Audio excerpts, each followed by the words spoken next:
The world's most successful investors don't just set big, audacious goals. No, in fact, a lot of them don't even focus on the win at all. Instead, they use something called inversion thinking to, well, simply avoid stupidity. It sounds so counterintuitive, but it's this secret weapon for the hyper-efficient. How so? Well, while everyone else is trying to be brilliant, they're just trying to not be foolish. And it works. So today, we are sharing 10 strategies to guarantee progress, even if you don't know exactly what you want. This is how you stop spinning your wheels and start moving forward. In the next 20 minutes, you are going to learn how to remove the obstacles currently blocking your path, rather than fantasizing about a finish line. And we really need to start there. We have to tear down this sacred cow of self-help, visualization. There's a trap almost everyone falls into. They decide to improve their life, their business, and they visualize the end result. The marathon medal. The medal, ringing the bell at the IPO, the perfectly organized home, you name it. But wait, hold on. We've been told for years that visualization is key. You see it, you believe it, you achieve it. Are you saying that's wrong? I'm saying it can be dangerous. Relying on visualization provides a fake dopamine hit. A fake one? Yeah. Your brain gets the chemical reward of success before you've actually done anything. You close your eyes, you see the win, and you feel good. It's like a sedative. It is. Yeah. And it often leads to inaction because you've already felt the victory without doing the reps. So by just dreaming about having six-pack abs, I'm making it less likely I'll actually go to the gym. In many cases, yes. Your brain is already satisfied. Wow. So we're going to flip the script. We're going to invert the problem. Okay. Instead of looking for the right path, which is often, invisible when you're starting out, we are going to identify and remove the blockers. We aren't trying to be smart. We're trying to not be stupid. Okay, let's unpack this. This feels like the foundation of our entire conversation today. The concept flip. This is the core principle of inversion. The standard way of operating is to ask, how do I succeed? Right. If you want to have a great marriage, you ask, how can I be a great partner? If you want to get rich, how do I make $1 million? Those seem like reasonable questions, but they're also massive. The answers are they're infinite. It leads to analysis paralysis. So inversion asks the opposite. How do I guarantee failure? Exactly. Let's use that marriage example. If you wanted to guarantee you'd ruin your marriage, what would you do? Oh, that's easy. I'd never listen. I'd stay late at work every single night, hide my spending, be passive-aggressive. See how quickly you came up with those? It's visceral. You know exactly what failure looks like. Yeah, I do. So once you have that list of failure guarantees, your strategy becomes very, very simple. Don't do those things. Just don't do them. So if I just avoid the things that guarantee misery, success is sort of the byproduct. Success is often just the absence of stupidity. That's a great line. Think about it. If you avoid the behaviors that destroy relationships, you'll likely have a good one. If you avoid the behaviors that destroy wealth like spending more than you earn, you will likely build wealth. It's surprisingly relieving. You don't have to be a genius. You just have to avoid the potholes. So here's something for you to keep in your back pocket. Remember, success is often just the absence of stupidity. That really is the mindset shift. And it connects to a more fundamental philosophy. There's actually a term for it. A fancy one, I hear. Via negativa. Okay, via negativa. It sounds like a spell from Harry Potter, but what does it actually mean in practice? It literally means the negative way. In philosophy, it's about defining something by what it's not. Okay. But in life design and productivity, it means improving by removing. And I feel like we're conditioned to think the other way. Improvement always means addition. Always. If I want to be healthier, I have to add supplements, add a gym membership, add some complex 5 a.m. morning routine. That's the addition bias. It is. But Via Negativa argues that the most powerful changes come from subtraction. You get healthier by removing processed sugar. You get wealthier by removing debt. You get more productive by removing distractions. But doesn't that just leave you with, less? I'm having a hard time visualizing how taking things away builds something great. Okay, let's change the metaphor. Don't think of building a brick wall where you add brick after brick. Okay. Think of a sculptor with a block of marble. Okay, I'm picturing Michelangelo's David. Right. The statue is already inside that block. The sculptor doesn't add anything, they just chip away the marble that isn't the statue. And that is via negativa. That's it. We're improving our life by subtraction. When you remove the noise, the signal becomes clear. So my ideal life is already in there. It's just buried under bad habits and debt and doom scrolling. That is the idea. Because that's the philosophy. We invert the goal. We improve by subtraction. Okay, so let's move to the second phase. The mental blockers. Right. Because usually, the thing standing in our way isn't a lack of ability.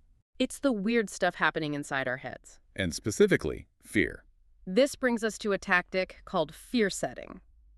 Now, we all know goal setting, but you're saying we should be setting fears. Most people fail because of unnamed fears. They're paralyzed by this vague sense of what if. Unnamed is the key word there, isn't it? It is. When fear is vague, it's a monster in the closet. It's huge and shadowy and terrifying. It's just this pit in your stomach. Exactly. So fear setting, a tactic popularized by Tim Ferriss, says the fix is to define the absolute worst-case scenario. You literally write it down. Okay, so let's say I want to quit my job and start a consulting firm. But I'm frozen. How do I apply this? You take a piece of paper and you write, if I quit and this fails completely, what happens? You have to be specific. Oh, okay. I make zero money. I burn through my savings in 6 months. I have to sell my car. I might have to move back in with my parents. And everyone laughs at you. Write that down too. Ouch, okay. Everyone says, I told you so. Now, look at that list. Is it fatal? No, I mean, living with my parents at 35 isn't ideal, but I wouldn't starve. I could get another job eventually. And that's the breakthrough. You realize the worst-case scenario is survivable. It's like shining a flashlight into the dark corner of the room. And you see, there's no monster there, just a pile of laundry. Once you name the fear, you strip it of its power. That makes so much sense. It turns a vague existential dread into a logistics problem. And once it's a logistics problem, you can solve it. You can say, okay, I'll save up 12 months of expenses instead of 6, just to be safe. Now you're moving. This connects really well to another mental tool, which is basically the corporate version of fear setting. We call it the pre-mortem. Ah, this is one of my absolute favorites for project management. So usually when a team launches a project, everyone's drinking the Kool-Aid. This plan is perfect. Nothing can go wrong. Which is blind optimism, and it is a recipe for disaster. The pre-mortem flips this on its head. How does it work? Before you start a project, you hold a meeting where you assume the project has already failed. So we're not asking what if it fails. We're playing a game of make-believe. Right. We say, it's 6 months from now. The project is dead. The server crashed. The customers hate it.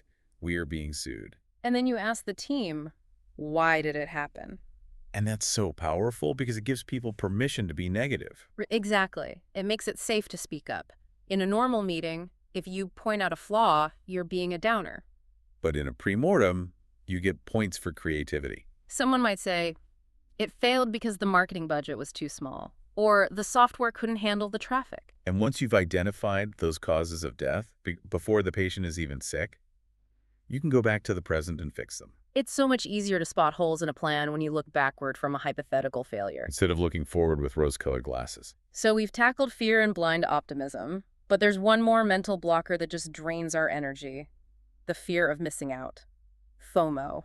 In a world of infinite information, FOMO is a massive blocker. It makes you scatter your energy. You try to do everything. Because you're terrified that if you choose one path, you're missing out on a better one. I feel this constantly.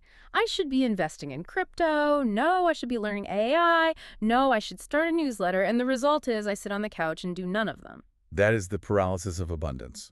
Emotional regulation, in this context, is about managing that anxiety. It's realizing that chasing every rabbit means you catch none. You have to make peace with the fact that by choosing one thing, you are implicitly rejecting everything else.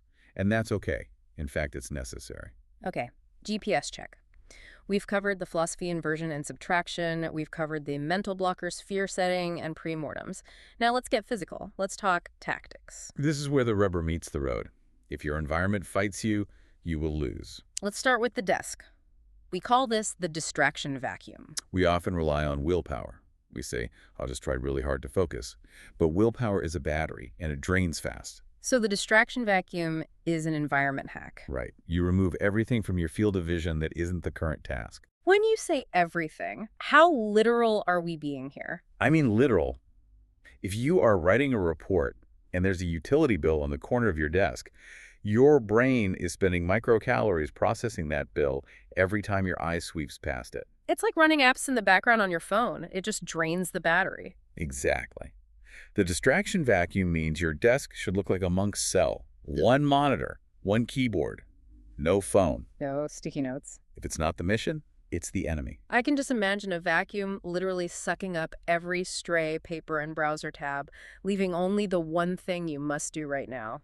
And when those visual cues are removed, the brain stops processing them. You stop burning energy ignoring things. Now, protecting our attention isn't just about physical space, it's about time. We all have to-do lists. But successful people often live by a not-to-do list. And this is a shield against busy work. Yes. Why do people fail? Often it's because they're doing things that feel like work but don't actually move the needle. Like rearranging the icons on your desktop. Or answering emails that didn't need a response. A not-to-do list automates your discipline. It's a list of non-negotiables. For example, I do not take meetings before 11 a.m. Or I do not check email on weekends. I do not say yes to coffee chats with people I don't know. I see. So by explicitly listing what you will never do, you don't have to agonize over the decision in the moment. The list says no for you. It creates a boundary. If you don't decide what you won't do, the world will decide for you. But what about the stuff we've already committed to, the projects that are dragging us down, but we feel too guilty to quit? That leads us to a strategy with a slightly violent name. Kill your darlings. This comes from writing. Editors telling authors to delete their favorite sentences if they don't serve the story. But in life, it addresses the sunk cost fallacy. That's the feeling of, well, I've already spent 2 years on this project, I can't quit now. Even if the project is doomed, even if it makes you miserable, we irrationally cling to things because of the time or money we've already lost. So how do we actually kill them? It feels like giving up. You have to reframe it. Pruning a tree isn't killing it, it's saving it. Okay. If a project isn't working, you have to cut it off. Fast. Ruthlessness is a virtue here. Don't cling to the corpse of a bad idea. So we're clearing the desks, saying no to new distractions, and killing old bad projects. That brings us to the final tactic, which is counterintuitive. Because usually, we want more resources. But this strategy suggests we should want less. This is constraint theory. Usually people think they fail because they don't have enough time or money. If I only had a bigger budget. But constraint theory suggests the opposite. Abundance often breeds complacency. Right. Think about a startup with $10 million in the bank versus 2 people in a garage with $500. Who's more creative? The ones in the garage. They have to be. They can't buy their way out of problems. And that's Parkinson's law, right? Work expands to fill the time available. Exactly. If you have a deadline in 1 month, it will take you 1 month. If you have a deadline in 1 day, you will get it done in 1 day. So the fix is to artificially limit your resources. Give yourself a budget that's uncomfortably small. Give yourself a deadline that feels almost impossible. We see this in creative fields all the time. The constraint makes it better. And the thing to remember here is this. Constraints breed creativity. Abundance breeds complacency. That is so true. When you have infinite time, you procrastinate. When you have 20 minutes, you execute. Okay, so we've covered a lot of ground. We've inverted the thinking, cleared the fears, set up the tactical environment.